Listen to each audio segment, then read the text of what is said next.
December 16th, 1944. 5:30 a.m. The Ardennes Forest, Belgium.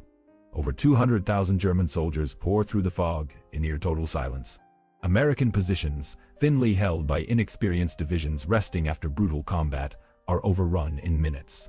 By noon, entire regiments are surrounded, cut off or destroyed.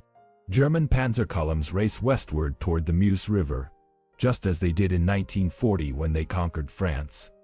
The offensive catches the Allies completely by surprise. The German attack plan is tactically brilliant. The execution, in those first 48 hours, is nearly flawless. American casualties are catastrophic. Thousands of prisoners are taken. Key road junctions fall.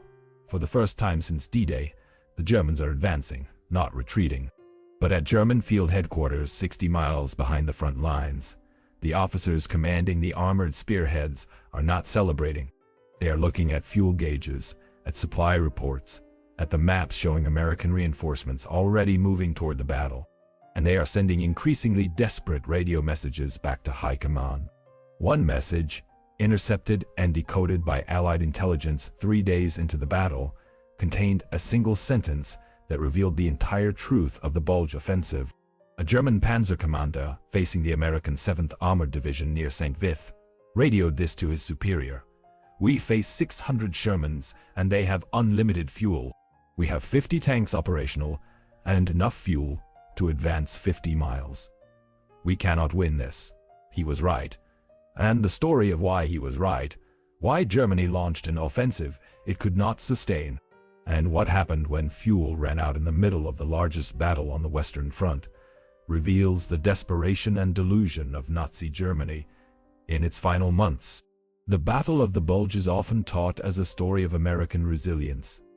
The surrounded paratroopers at Bastogne, Patton's relief column, the weather clearing, allowing Allied air power to dominate. All of that is true. But the deeper truth, the one that explains why the battle unfolded the way it did, is logistical. The Germans were running a 20th century mechanized offensive with a 19th century supply system. And they knew it before the first shot was fired.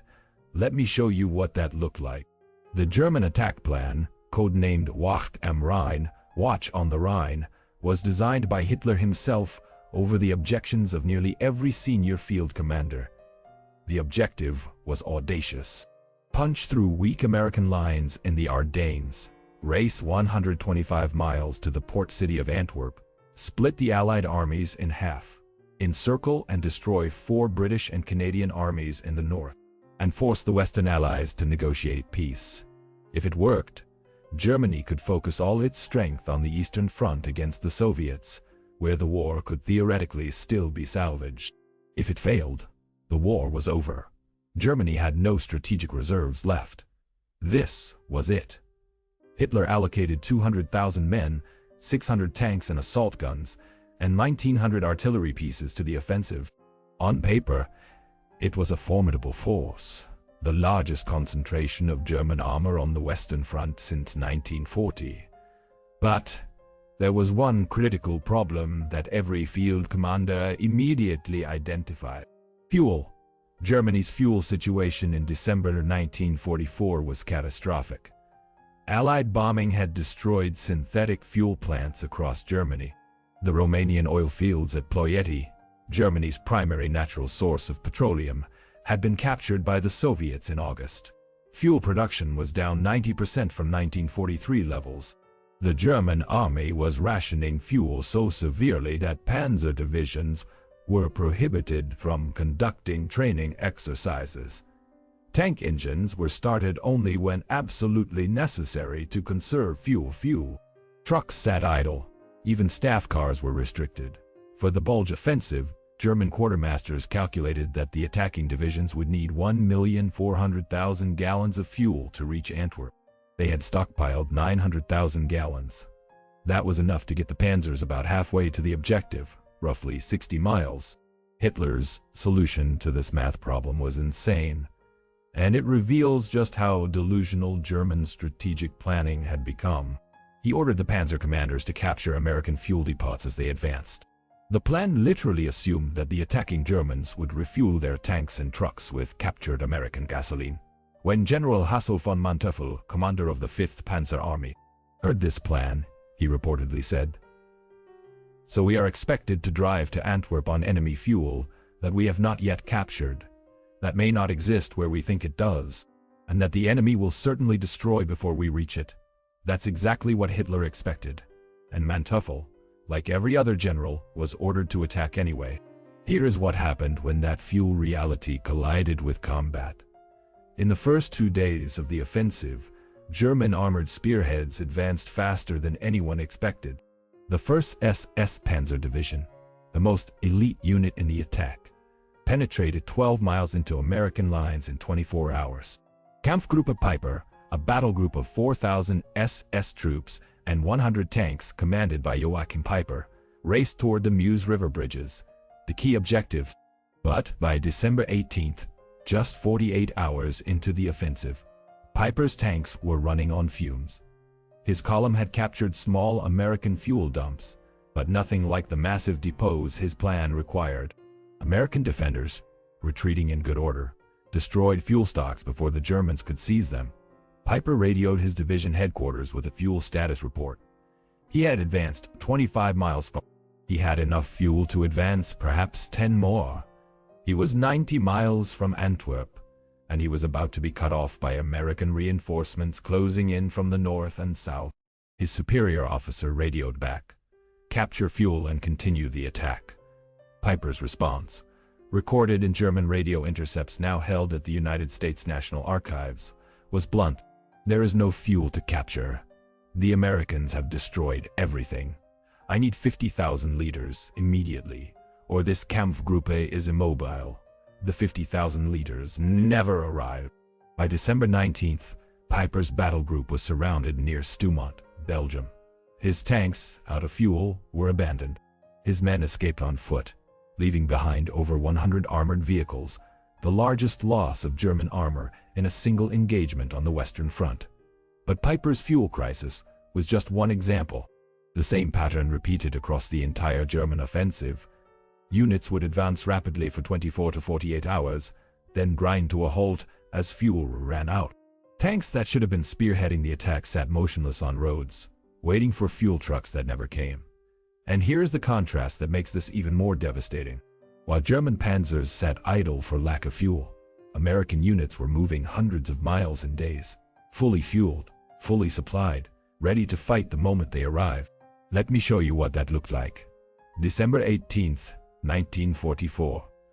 General Dwight Eisenhower, Supreme Allied Commander, convenes an emergency meeting at Verdun, France. The German offensive has created a bulge 40 miles deep into American lines. Entire divisions are surrounded. The situation is critical. Eisenhower asks his commanders a simple question: who can counterattack? General George Patton, commanding the 3rd Army 100 miles south of the battle, stands up and says, "I can attack with 3 divisions in 48 hours. The room goes silent. Every officer present knows that's impossible. Moving 3 divisions, over 60,000 men, 15,000 vehicles, hundreds of tanks, 100 miles north through winter roads in 2 days, while maintaining full combat readiness, is logistically insane. Patton does it in 36 hours. The 4th Armored Division, the 26th Infantry Division, and the 80th Infantry Division disengage from their current positions, drive north through snow and ice, and attack the southern flank of the German Bulge on December 22nd, fully fueled, fully supplied, artillery support operational, air cover coordinated. From a German perspective, watching American units appear out of nowhere, again and again, fully equipped and ready to fight, it must have seemed like witchcraft. Where were they getting the fuel? Where were they getting the ammunition? How were they moving so fast? The answer was the Red Ball Express, the most effective military logistics operation in history. A convoy system of 6,000 trucks, driven mostly by African American soldiers, that delivered 12,500 tons of supplies per day from the Normandy beaches to frontline units across France and Belgium. For context, the entire German army in the West was receiving less than 5,000 tons of supplies per day by December 1944, and most of that was moved by rail and horse-drawn wagon. The Americans were moving more than twice that amount by truck alone, every single day, over distances of 400+ miles. German field commanders understood this disparity. They could see it with their own eyes. American tanks moved constantly. American trucks were everywhere. American artillery never seemed to run out of shells. And German units, even when they won tactical victories, could not exploit them because they literally could not move without fuel. On December 21st, 5 days into the offensive, the commander of the 2nd Panzer Division radioed this message to 5th Panzer Army headquarters. "We have reached Cels, 4 miles from the Meuse River. We can see the bridges. We have 15 operational tanks. We have no fuel. We have no infantry support. We are surrounded by American armor. Request immediate fuel and reinforcements or permission to withdraw." The response from headquarters: "Hold position. Fuel is en route." The fuel never arrived. On December 24th, the 2nd Panzer Division was destroyed by the American 2nd Armored Division. Every German tank at Cels was either captured or destroyed. The division ceased to exist as a combat unit. That was the high water mark of the German offensive. 4 miles from the Meuse River, 90 miles short of Antwerp. Out of fuel, out of time. But here is the part of the story that reveals the true desperation of Germany's situation. Even as the Bulge offensive was collapsing for lack of fuel, the German High Command was already planning another offensive. Operation Nordwind, an attack in Alsace, scheduled for New Year's Eve. When field commanders protested that there was not enough fuel for one offensive, let alone two, they were told that fuel allocations would be prioritized for Nordwind. The Bulge offensive, still ongoing, was effectively abandoned by High Command, even before it officially failed. General von Manteuffel, whose 5th Panzer Army was still fighting at Bastogne, sent a message to Berlin that borders on mutiny. The text, preserved in German military archives, reads, "You are ordering us to attack in 2 directions simultaneously with fuel sufficient for 1 direction partially. This is not strategy. This is madness." He was ignored. Nordwind was launched on December 31st. It failed within a week for the exact same reason the Bulge failed: no fuel. By January 1945, the German army in the West had lost over 100,000 men killed, wounded, or captured in the Ardennes. They had lost over 800 tanks and assault guns, most of them abandoned for lack of fuel. They had expended their last strategic reserves, and they had gained nothing in. The Bulge offensive did not slow the Allied advance. It accelerated it. By pulling units away from the Siegfried Line to attack in the Ardennes, Germany weakened its defensive positions everywhere else. When the Allies counterattacked in January and February 1945, German lines collapsed. The war in Europe would be over in 4 months. But let me show you one final piece of this story, because it reveals something profound about the final year of Nazi Germany. The fuel crisis was not a surprise. It was not bad luck. It was inevitable, predictable, and predicted by Germany's own logisticians as early as 1943.